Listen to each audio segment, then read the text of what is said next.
Thank you, Ruth, for reading that for us. And look, you want to find a Bible. So if you haven't got a Bible, you want to get this open in front of you. Mark chapter 4, and we'll be looking at that together. Page 1006. Keep it open in front of you. Now look, I'm aware that we all have fears in life.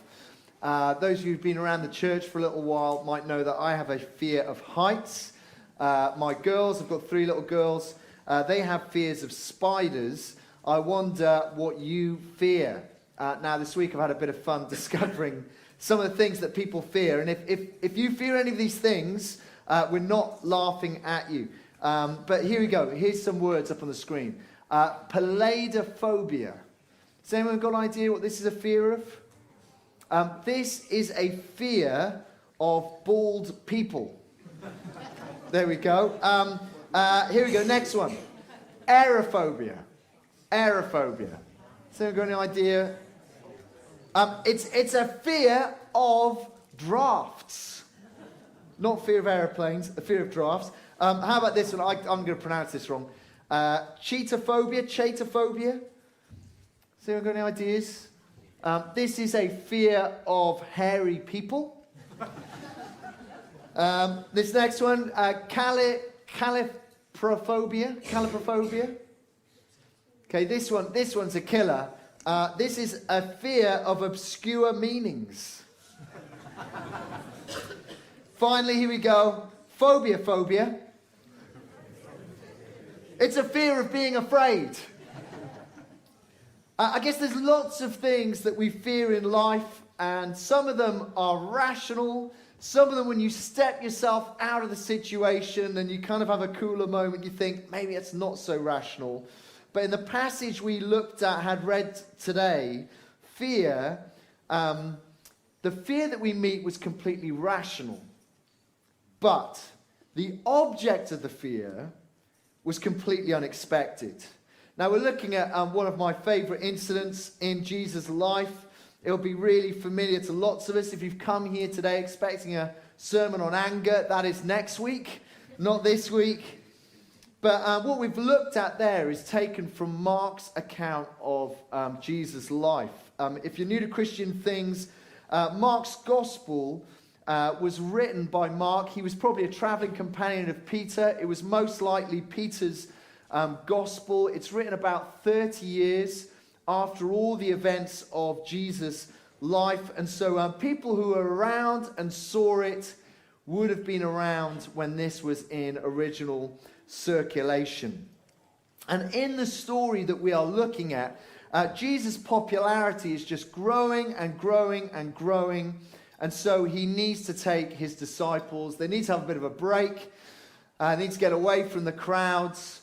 And so he says, we're going to jump on a boat and we're going to head over to the other side of the Sea of Galilee. And if you notice verse 35, night is starting to draw in, the sun is setting, and there's a little flotilla of boats making their way to what they think is peace and calm and safety. And they would have been a long way away from where they'd set off, and they would have been a long way away from the shore when the storm breaks out.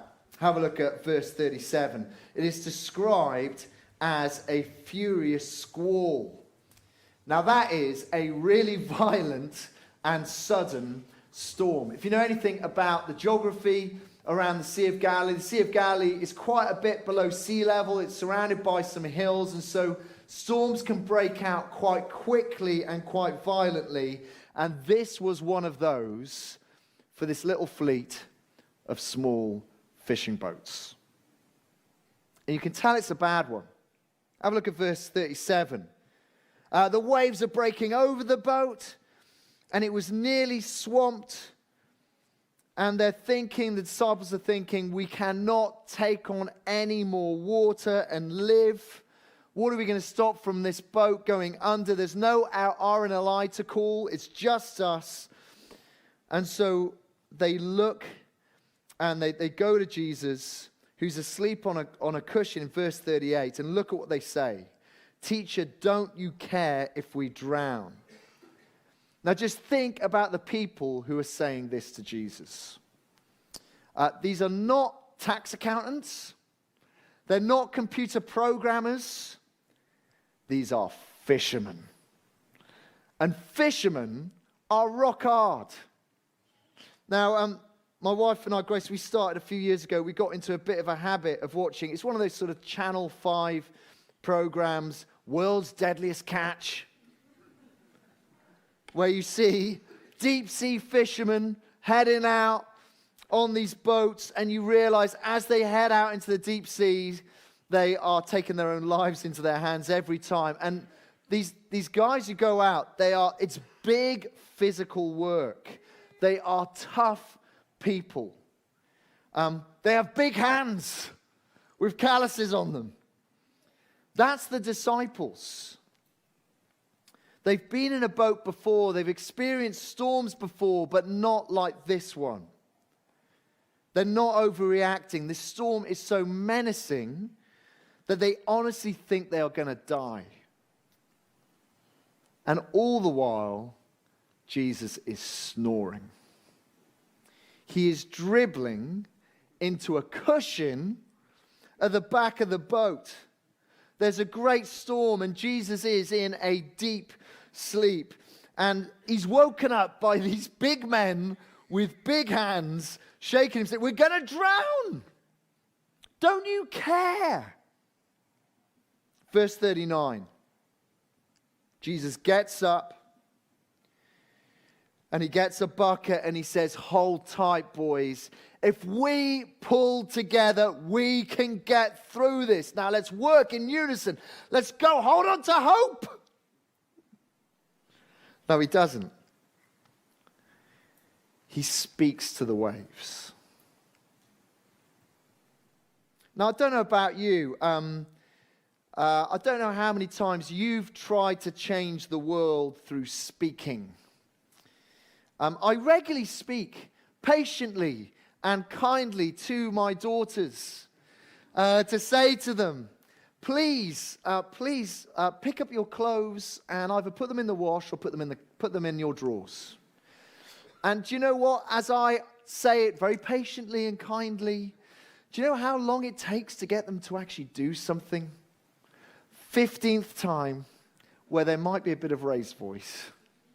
And eventually they will do something. Often I ask my wife, I say to Grace, please, when you finish charging the phone, just switch off at the wall, because even though you've unplugged it, it's still using electricity.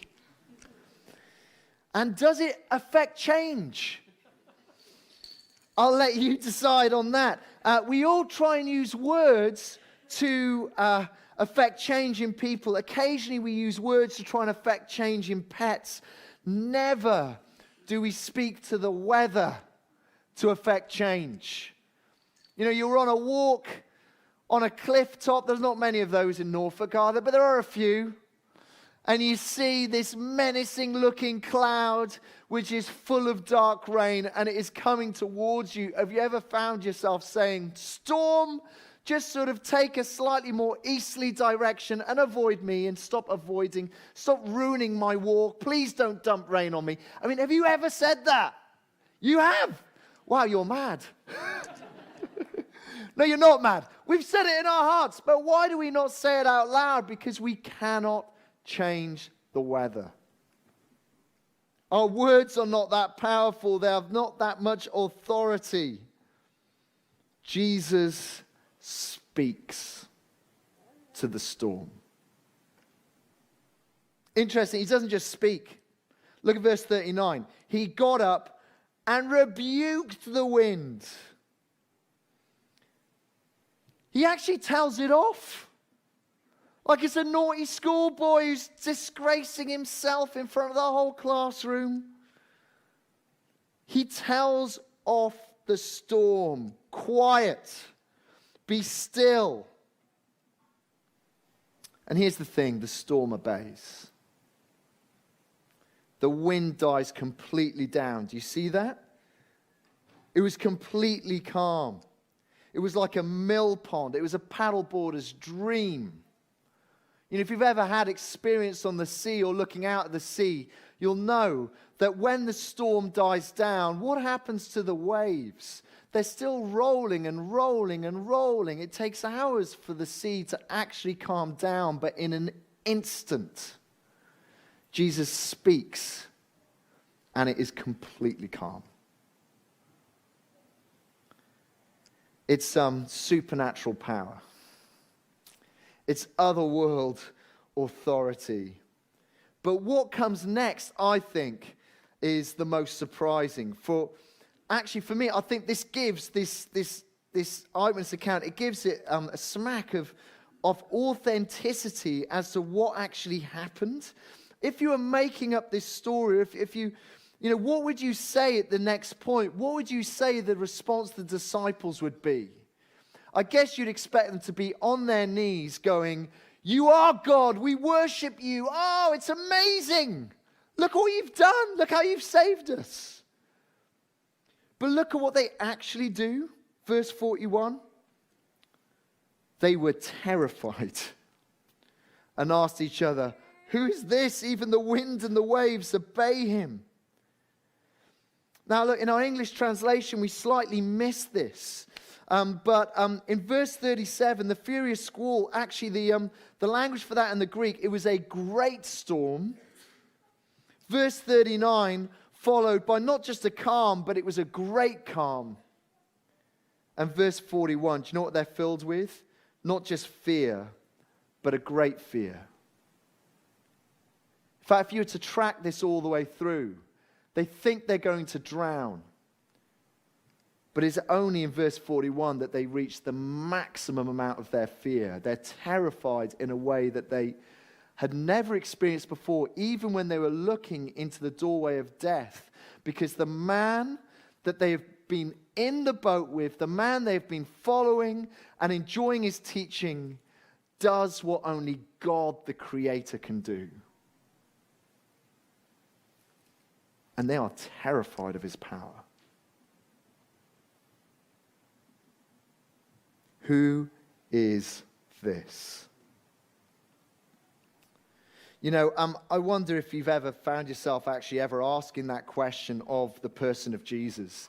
And I'm aware because it's a baptism Sunday, some of you might be here because you're friends or guests of some of the people being baptized.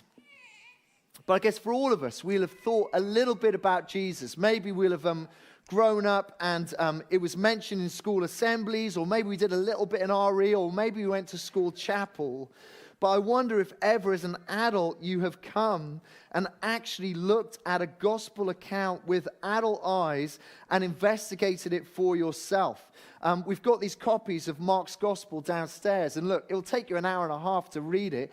Why not take it away after the service and have a look at this account for yourself and say, "Okay, Jesus, let's have a look. What are you about? What are you really like?" Because actually, as you read it, I do not think you can come to any other question than who actually are you? He has split human history in two.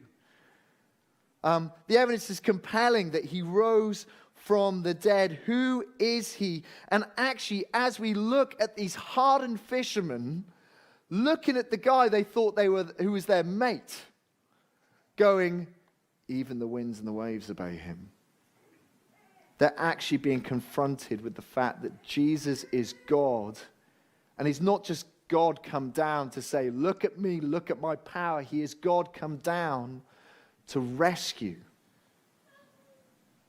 See, what they experience in small when they're on the boat, as they are on the edge of death, and Jesus stops and calms this storm, is a picture of what he will ultimately do as he comes and dies on the cross for our sin. See, our sin puts us in a state with God where we cannot be with him for all eternity. In fact, we deserve his judgment and the hell that it deserves. And as Jesus steps into our place, saying, "I'll take the punishment you deserve.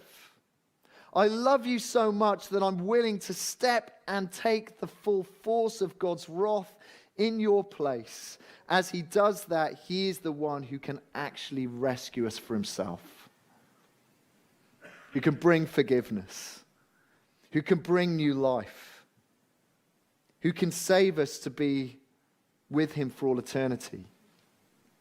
See, Jesus in this moment is giving us a picture of what he will ultimately do. He is God come to save. You know, I guess we've heard from Eloise and John that actually they've said, Jesus has saved me. Have you asked him to come and save you? See, that's the first big thing, and that's the thing we spent most of our time on. But just briefly, there's lots of us who have come to trust in Jesus. And what is the difference of having Jesus on the boat of your life? Well, there's a second thing worth mentioning, and just let's get that up. Jesus is God who brings calm in the storm.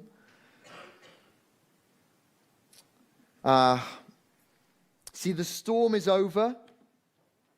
And verse 40, just have a look at it. What do you expect Jesus to say to them? What do you expect him to say? You expect him to say this. It's okay, guys. We can relax. We're through it. The storm is over. We get to see another day. Come on. No. Look what he says to them. Verse 40. Why are you so afraid? Do you still have no faith? You know, he's saying to them, actually, not just now the storm is over, you've got no reason to be afraid. Actually, he's saying more than that. He said they never had a reason to be afraid. Even when the storm was raging, even when he was snoring and it looked like he was asleep on the cushion, and he would have been, he was still in utter control. They had nothing to fear all along. Because Jesus' friends weren't just in the storm, they were in the storm with Jesus. See, remembering that makes all the difference. You know, as long as we are focused on the storm, of course you're going to be scared. Because the thing about the storm is, it's way too big for us. It's way beyond us. But when they focused on Jesus, well, they realized they should have realized they didn't need to be afraid. The storm was not too big for him. See, I just want to say, in the dark and scary times in our lives, Jesus gives us the same choice. We can focus on our fear, or we can focus on Jesus and remind ourselves he's in control even when we're not. Eloise, John, Finn and Leah in the first service, Jesus, they've welcomed him onto the boat of their life. For so many of us here, we've welcomed Jesus onto the boat of our life, and even in the greatest of storms. Do you know, you can know sometimes he does calm the storm. Often what he does is he leaves the storm, but gives you the peace and the strength to be able to deal with it. But at all times, he will never leave us. He'll never forsake us. When it goes wrong, when we feel like we're getting consumed by the storm, we need to not take our eyes off him. See, the big question we're left with really is, who is this man? Do you believe and trust him for who he says he is? He's the one more terrifying than death. He's God come to deal with chaos in creation and bring us to peace with our Maker and deal with our death, the death we deserve. While he's in the boat, we don't need to fear. So we're going to turn to him in prayer now. Let's bow our heads.